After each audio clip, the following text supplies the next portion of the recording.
The clatter of trays and the hum of teenage chatter were the symphony of her day. For 12 years, she had moved through the steam and stainless steel of the Kensington Arts Academy cafeteria, a world of boiling pasta and simmering sauces. Her hands, skilled at wielding a heavy ladle or scrubbing a stubborn pot, were more familiar with the texture of a dishcloth than anything else. The students called her Mom if they were polite, or more often, they didn't call her anything at all. She was part of the scenery, like the industrial coffee maker or the bulletin board thick with flyers. She didn't mind. The work was honest, and it let her be near the one thing that had always felt like a secret heartbeat in her chest. Music. All day, it floated in from the hallways. The frantic scales of a violinist running late for class. The deep, throbbing bass from a practice room, where a jazz combo was finding its groove. But it was the piano that always stopped her. The clear, lonely notes of a Chopin nocturne drifting from the main recital hall could make her pause, a clean tray forgotten in her hands. She would listen, her eyes somewhere far away, until the shout of a cook or the crash of a dropped plate brought her back. Her little apartment at night was quiet. Her children were grown and lived in other cities. The silence there was different from the busy silence of her job. It was a hollow silence. One evening, walking past the community college, she saw a flyer taped to a lamppost. Adult beginner piano class. No experience needed. Wednesday nights. The paper was flapping in the wind. She reached out and stilled it with her fingers, her rough fingertips catching on the cheap paper dot. It took a month for her to decide. It felt like a foolish thing, a selfish thing, for a woman her age with her hands. But the thought wouldn't leave. She remembered her father, a long time ago in a country she hardly remembered, picking out folk tunes on an old accordion. The memory had the soft, faded quality of an old photograph, but the feeling was sharp. It was a feeling of home. She used the money she'd been saving for a new winter coat to rent a small electronic keyboard. It was light and plastic, with keys that felt toy-like. She set it up in her living room, and it looked absurd next her worn sofa. The first time she pressed a key, the sound was thin and tinny. But it was a sound she had chosen to make. The Kensington Academy also offered community classes. Signing up felt like crossing into forbidden territory. She did it on a Tuesday morning, wearing her cafeteria uniform, her hands smelling faintly of bleach. The woman at the community education desk was kind, but her smile had a practiced, pitying edge to it. How lovely! "It's never too late to try something new," she said, in a tone that suggested it absolutely was. The first class was on a cold Wednesday. She arrived early, wearing her best sweater. The room was a small practice studio in the basement, far from the Academy's grand halls. The other students filtered in. There was a young man who worked in an office, talking loudly about wanting to impress his girlfriend. A retired woman who said she needed to keep her mind sharp. A couple in their 30s who thought it would be a fun thing to do together. She took a seat in the back, near the old upright piano that smelled of dust and lemon polish. The instructor, a graduate student at the academy named Leo, was energetic and patient. He talked about the geography of the keyboard, about middle C being home base. When it was her turn to try, the walk to the piano bench felt miles long. She could feel the eyes on her back. She sat, her posture stiff from a day on her feet. He asked her to place her fingers, to curve them like she was holding a small ball. Her hands, capable of carrying 3 stacked trays, felt huge and clumsy. Her right thumb, calloused from a lifetime of work, landed on middle C with a thud that was too loud. "Good," Leo said with forced cheer. "Now just relax the wrist." She tried, but the fingers of her left hand wouldn't cooperate. They hovered, stiff and hesitant, like they were afraid of breaking something. A faint, snorting laugh came from the office worker. It wasn't mean, not really. It was the kind of laugh you make when you see a puppy trip over its own feet. It was the sound of someone not seeing a person, but a cute, sad spectacle. The rest of the class was a blur of wrong notes and burning cheeks. She heard the retired woman whisper to the couple, "Oh dear, some people just don't have the motor skills." I suppose the words weren't meant for her, but they landed in her ears and stuck there, cold and heavy. After class, as she was putting on her coat, Leo approached. "Don't get discouraged," he said. "It takes time for everyone." His smile was genuine, but she could see the thought behind his eyes. He saw a nice old lady with a hopeless hobby, a charity project. The walk to the bus stop was long. The winter air bit at her face. She thought about her keyboard waiting at home, and for a moment she considered returning it. She could get her money back for the coat. It would be the sensible thing. But the next day, back in the cafeteria, something had shifted. The music from the practice rooms didn't just float past her anymore. It spoke to her. She heard the struggle in the repetitive scales of a young pianist, the frustration in a cellist's sour note. They were all trying to speak a language. She was just starting later than most. That afternoon, during her break, she didn't sit in the staff room. She carried her paper bag lunch down to a forgotten corner of the basement, near the boiler room. There, in a janitor's closet that had been cleared of old supplies, was an ancient, out-of-tune piano. The head custodian, an older man with a kind face, had shown it to her years ago, joking it was for stress relief. She pushed open the door. The room smelled of old wood and cleaning chemicals. She set her lunch aside and lifted the fallboard. The keys were yellowed, some of them chipped. She pressed middle C. The note was muffled, a little dead, but it was real. It wasn't a plastic sound. She took out the simple sheet music Leo had given them.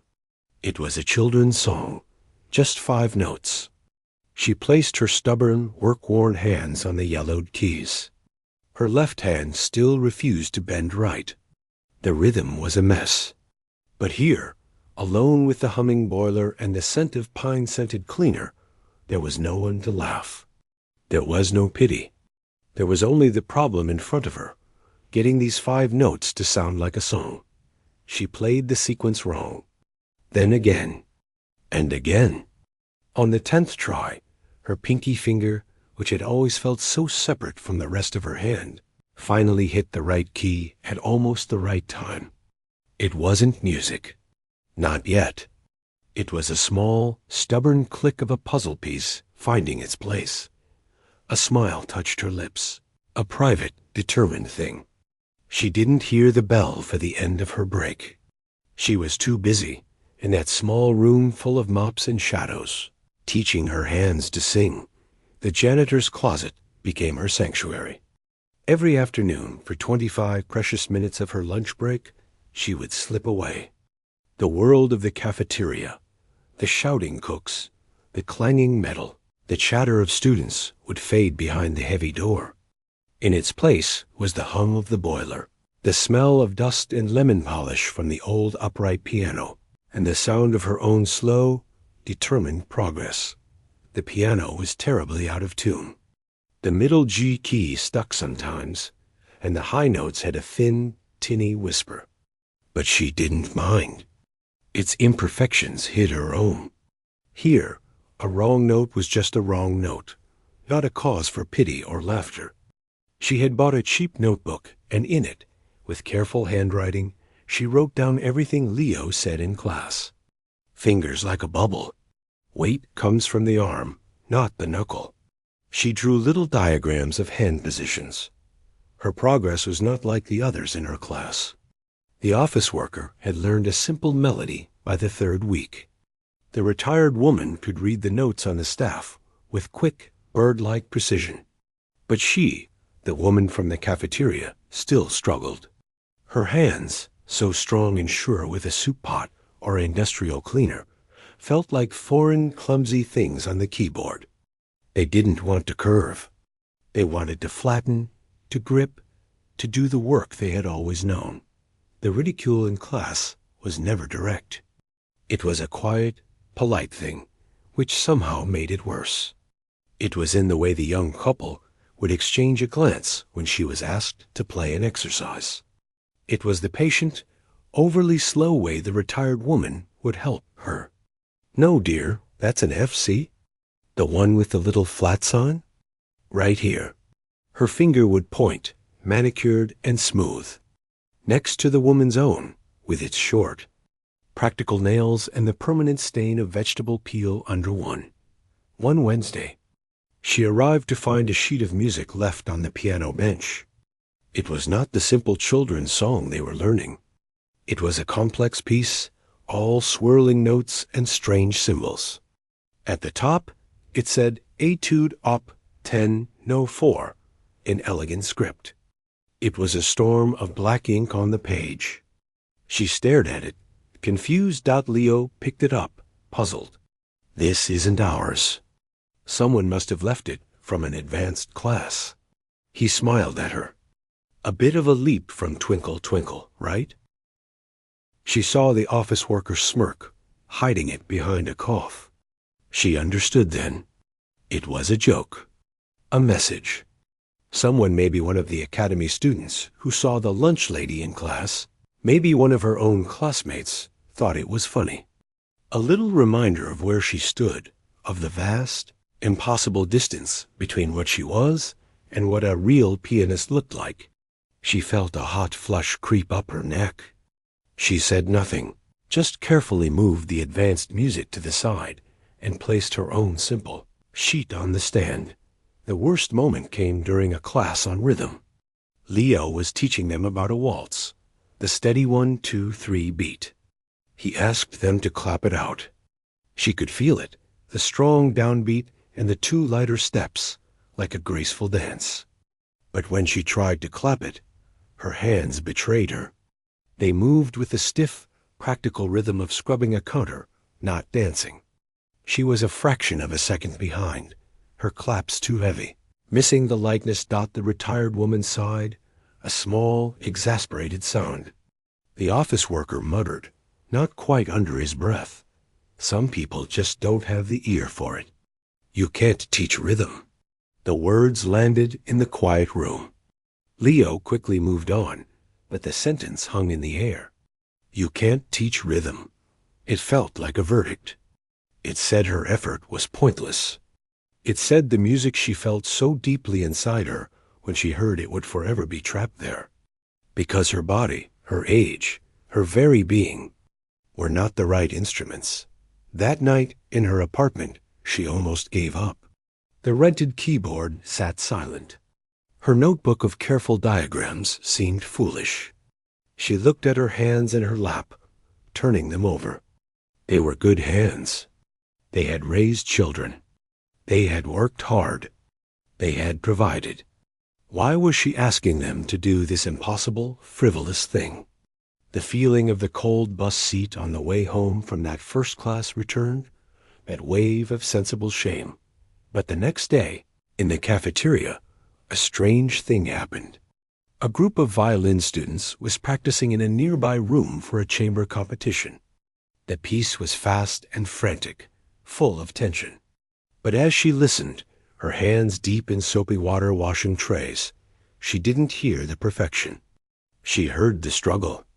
She heard one player lagging, just a hair, trying to catch up. She heard the sharp intake of breath before a difficult passage. They were speaking a language of fear and effort, not just notes. Clicked then. The advanced sheet music left as a joke. The sigh about her rhythm, it all came from the same place. It was the idea that music was a castle, and you had to look and sound a certain way to be let in. It was a performance. But what she felt in her closet, and what she heard in those strained violins, was something else. It was a conversation. It was messy and human. That afternoon, she went to her closet with a new resolve. She didn't open her beginner's book. She closed her eyes and put her fingers on the cold, yellowed keys. She thought not of notes, but of the sound of the rain earlier that morning. She tried to find a key that sounded like that steady patter. She found a few low, soft notes. It wasn't a melody. It was a feeling. She thought of the distant rumble of the subway under the building, and her left hand found a darker, throbbing cluster of sound. She wasn't playing music. She was translating. The stiffness in her hands wasn't a problem now. It was part of the translation. The heaviness became a slow, deep thought. The fumbling became hesitation. She played the sound of her walk home in the winter dark. She played the steam rising from the soup kettles. It was all clumsy, raw, and utterly unrecognizable as any proper song. But for the first time, the connection between what was inside her and what came out of the piano didn't feel completely broken. It was a crack, a narrow, difficult path, but it was there. She didn't hear the door open. The head custodian stood there, a ring of keys in his hand, having come to check on a leaky pipe. He stopped, listening. She didn't see him, lost in her world of low, searching sounds. He listened for a full minute, his head tilted. He didn't hear a tune. He heard a story. A heavy, quiet, powerful story without words. When she finally stopped, embarrassed at being caught, he didn't smile or clap. He just nodded, slowly. "Your hands," he said, his voice quiet in the small room. "They're not just pushing buttons. They're telling me something." He turned and left, leaving the door ajar. Light from the hallway spilled in. She looked down at her hands, resting on the chipped keys. They were the same hands. But the words from her class, "You can't teach rhythm," suddenly felt small and hollow. They didn't know about this.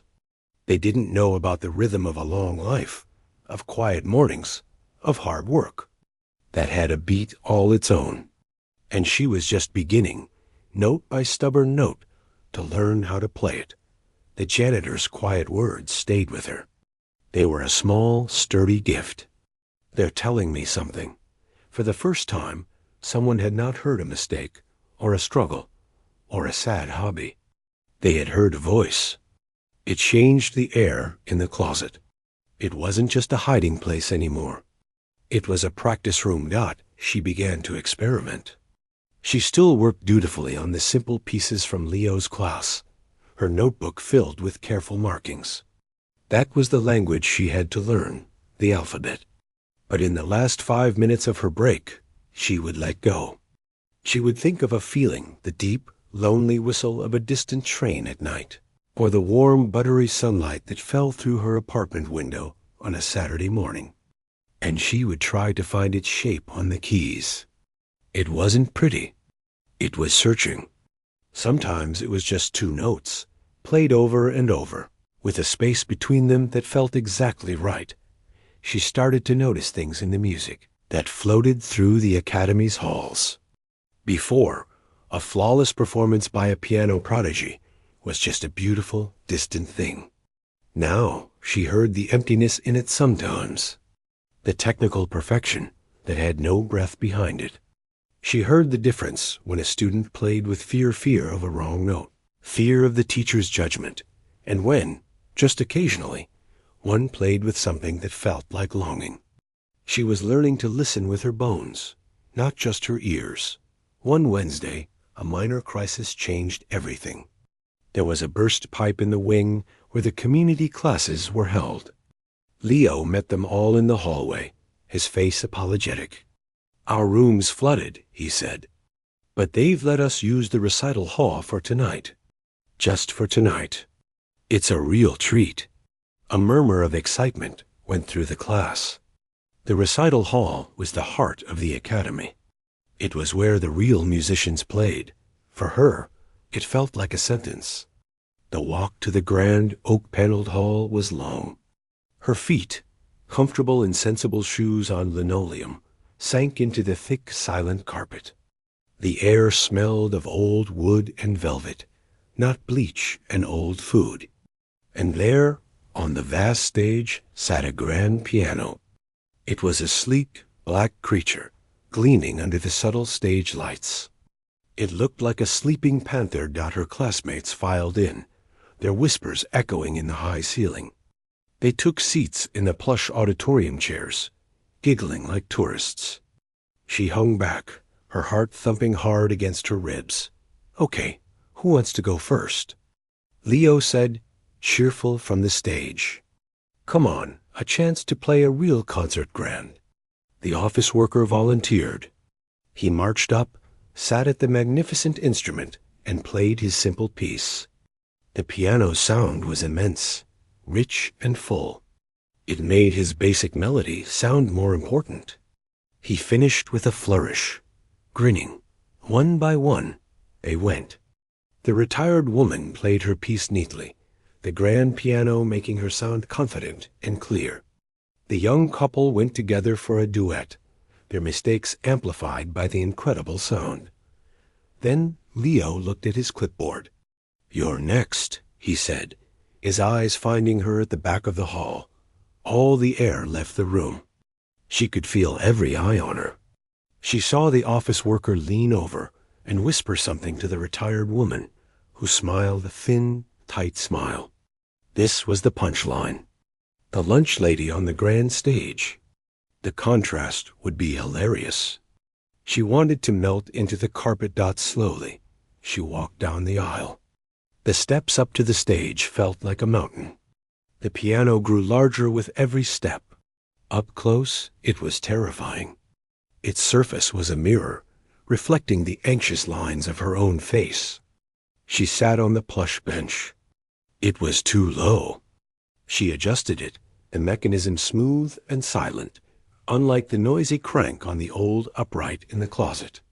Her simple sheet music, the children's song called "The Quiet River," looked absurd on the elegant music stand.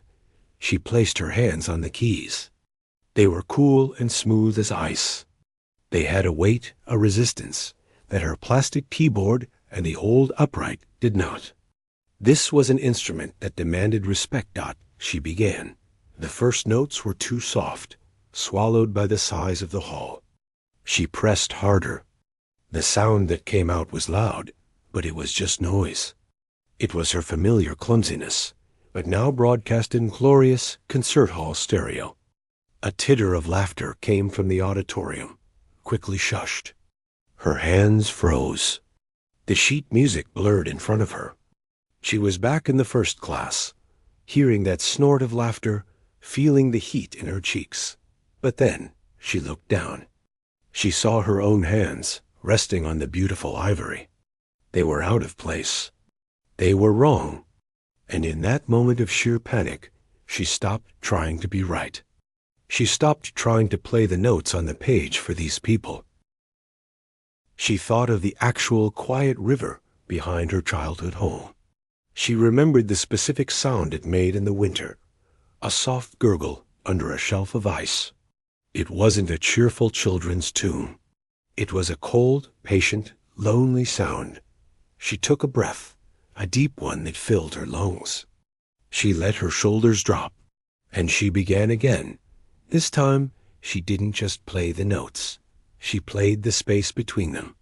She played the memory of the cold air. She held one key a fraction longer, letting the grand piano's magnificent sustain sing out like a mist over water. Her left hand, always so stiff, came down not with a clumsy thud, but with a soft, deep pulse, like the heart of the river. The rhythm wasn't perfect. It wavered. But it wavered like a current, not like a mistake. She wasn't performing the quiet river. She was remembering it. And the piano, this terrifying, glorious instrument, became her voice. It carried the feeling she poured into it and magnified it, filling the huge, silent hall. The change was subtle, but everyone felt it. The shifting in the seats stopped. The air itself seemed to grow still. In the back of the hall, a door opened softly. The master class had ended early across the building, and a handful of students, along with the visiting maestro, a man with a severe face and a world-famous reputation, drifted out, talking. The sound from the stage caught them. One student gestured to leave, but the maestro held up a hand. He stopped, listening, his head cocked. He didn't hear a beginner's piece. He heard a tone poem. He heard a story told in the minor key, in the careful silences, in the raw, unpolished touch. He heard a lifetime of listening poured into a few simple measures. On stage, she was unaware. She was gone, lost in the winter river of her memory. She reached the end of the piece, the final note a single, clear drop of sound that hung in the air until it faded into nothing. Silence, Dot, it was a thick, complete silence. Not the silence of boredom or pity, but of something being interrupted. Of people holding their breath without realizing it. She looked up, blinking, returning to the present. The bright stage lights blinded her to the faces in the auditorium. She saw only dark shapes. She braced for the polite, condescending patter of applause that usually followed her turns. Dot. It didn't come. Leo, standing off to the side, just stared at the piano, then at her, his mouth slightly open. The office worker had stopped smiling. The retired woman was sitting perfectly still, her hands folded in her lap, her eyes wide. And in the back, the famous maestro took a slow, quiet step forward into the light, his sharp eyes fixed on the small, nervous woman on the stage, who had just turned a children's song into a ghost. The silence that followed her final note wasn't empty. It was full. It was heavy with something no one in the room knew how to name. For a few seconds, the only sound was the faint hum of the stage lights. She sat on the plush bench, frozen, waiting for the world to start moving again. The polite applause, the instructor's cheerful, well done.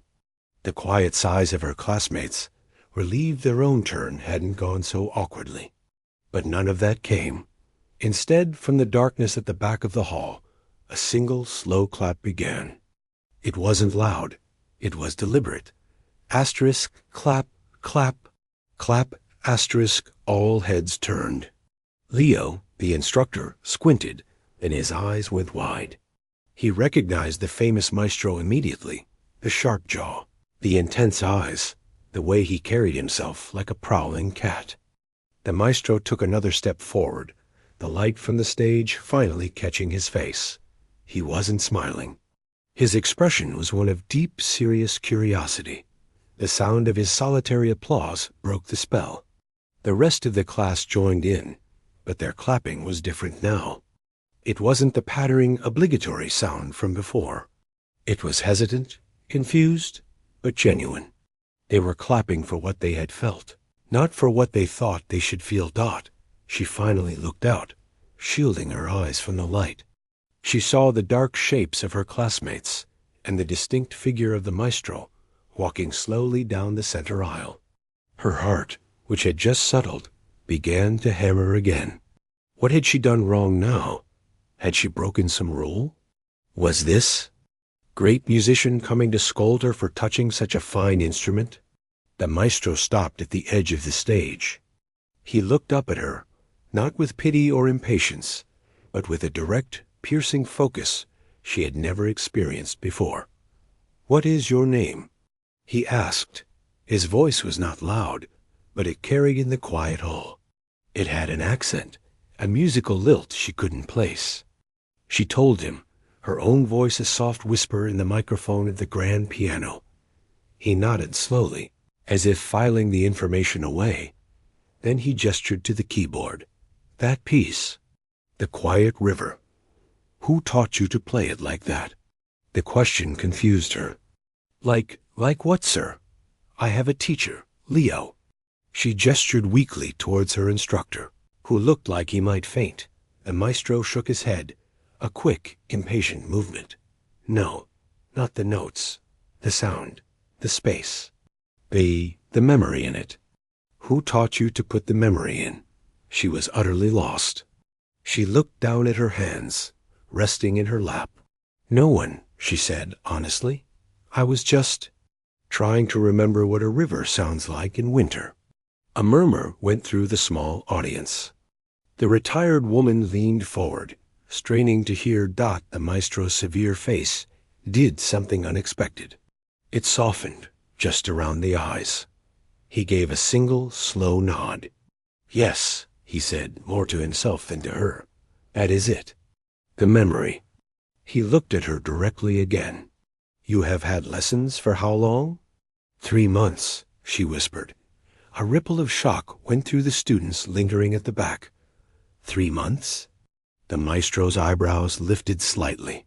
He said nothing for a long moment, just studied her worn sweater, her practical shoes, her work-roughened hands folded so carefully. "You work here," he stated, noticing the small, faded identification badge still clipped to her waist. "In the cafeteria," she said, the old shame rising hot in her chest. She waited for the change in his eyes, for the polite withdrawal she knew so well. It didn't come. If anything, his interest seemed to deepen. "You listen," he said. "All day. You listen to them?" He gestured vaguely towards the practice rooms. "You hear the notes, but you also hear the person behind the notes. The trying, the fear, the sometimes empty perfection. Yes?" She could only nod, stunned that he understood. "This," he said, pointing at the piano, "is not 3 months of fingers. This is a lifetime of ears." He turned to Leo, who was standing like a statue. "She must continue. She must have a proper teacher. One who does not just teach the hands, but who helps the translator to speak." Leo stammered. "Of course, maestro. The community program." "I will speak to the director," the maestro interrupted, his tone leaving no room for argument. He turned his dark eyes back to her. "You will practice. Not just the exercises. You will practice the remembering. You understand? Find the winter river. Find the sound of the steam from your kitchen. Find it and put it here." He tapped the side of his own head, then pointed at the piano.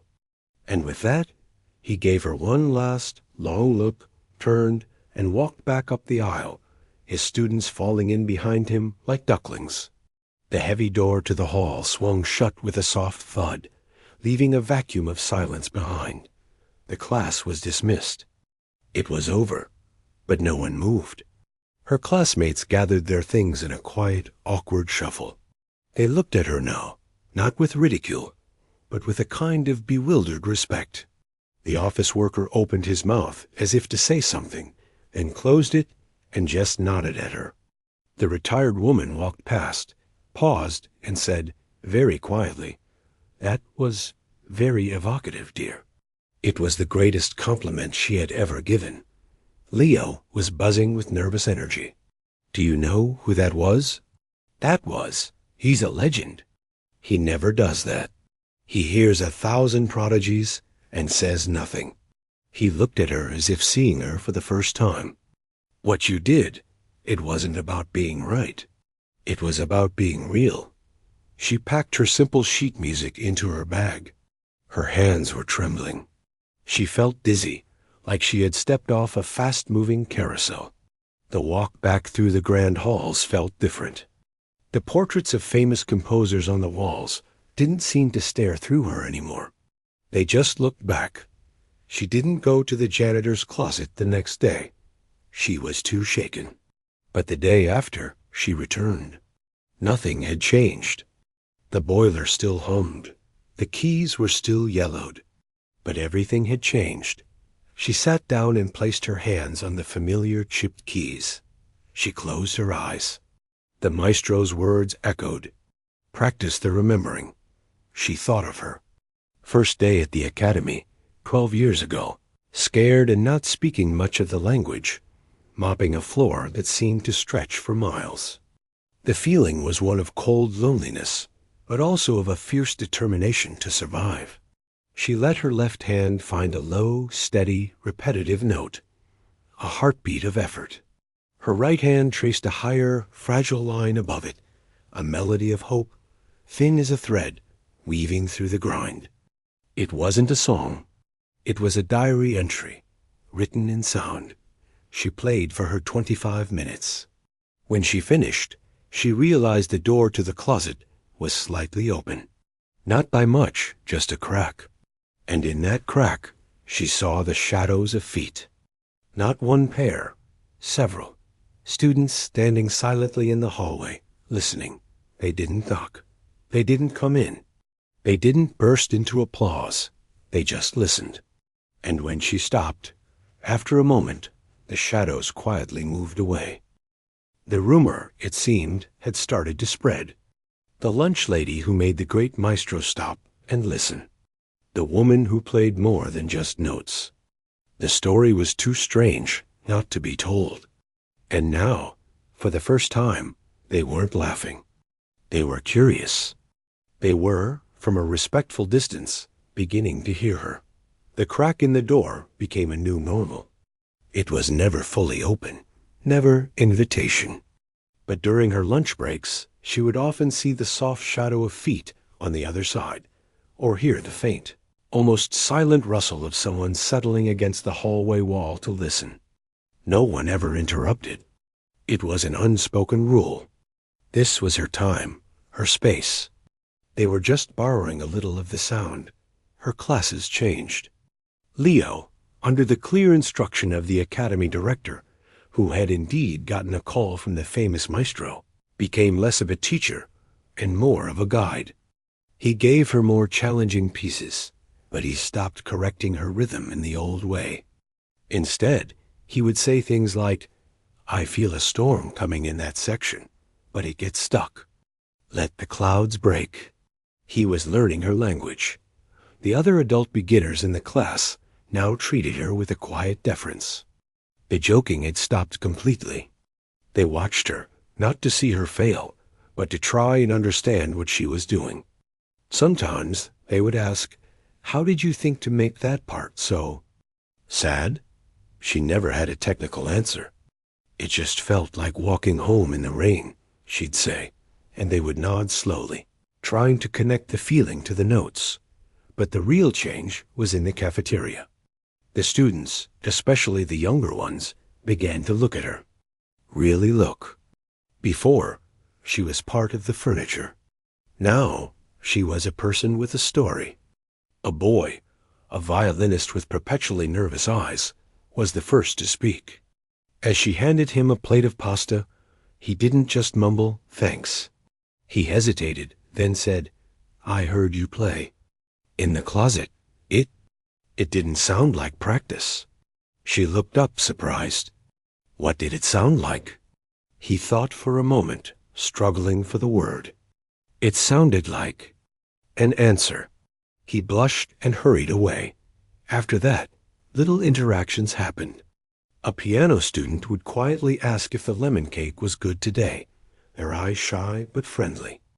A group of voice students, hearing her hum an old folk tune to herself as she wiped a table, stopped and harmonized with her for a single beautiful bar, laughing as she stared in shock. The wall between the talent and the help didn't vanish. It was too high and old for that, but small. Warm holes had been punched through it. She kept her job. She wanted to. The work was honest, and it kept her close to the ground. It reminded her where the music came from the ache in her feet after a long shift, from the warmth of the ovens, from the chaotic symphony of clattering plates and young voices. She still practiced in the closet. The maestro's words were her compass. Practice the remembering. A year passed. The community class had a final recital. It was held in a small auditorium this time, not the grand hall, but it was full. Word had gotten around. Not just students, but some teachers, the head custodian, and even the academy director sat in the audience. Her old classmates went first, playing their pieces with hard-won skill and clear pride. Then it was her turn. She walked to the piano a nice upright, not a grand. She placed her music on the stand. It was a piece by a composer named Ainadi, simple in its repeating patterns, but deep in its emotion. Leo had suggested it. "It's a landscape," he said. "Paint your landscape?" She didn't think of the notes. She thought of the view from her apartment window, 5 stories up. She thought of watching the city lights blink on one by one as the sky turned deep blue, each light a story, a family, a lonely person, a celebration. She thought of the long journey from her childhood village to this window. The piece began with a gentle falling pattern. Her hands, now more sure, but still bearing the marks of her life, found the keys. The melody rose, a question hanging in the air. She played the lonely hope of her first year in this new country. She played the steadfast rhythm of her work, the endless cycle of days that built a life. She played the moment in the janitor's closet when she first connected a feeling to a sound. She played the silence of the grand hall and the single clarifying clap that followed. She played the kindness of the old custodian and the curious shadows outside the door. The music swelled, not in volume, but in feeling.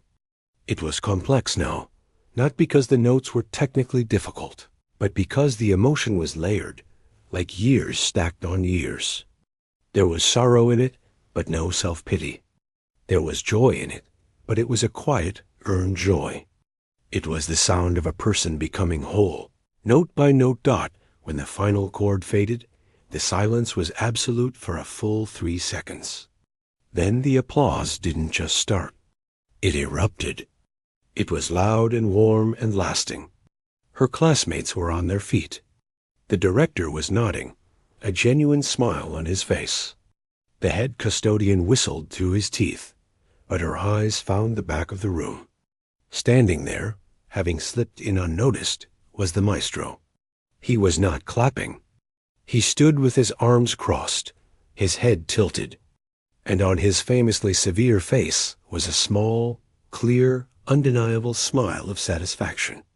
He caught her eye, gave that single, slow nod once more, and then turned and left, his job evidently done. After the recital, people surrounded her. They hugged her, shook her hand. The retired woman from her class had tears in her eyes.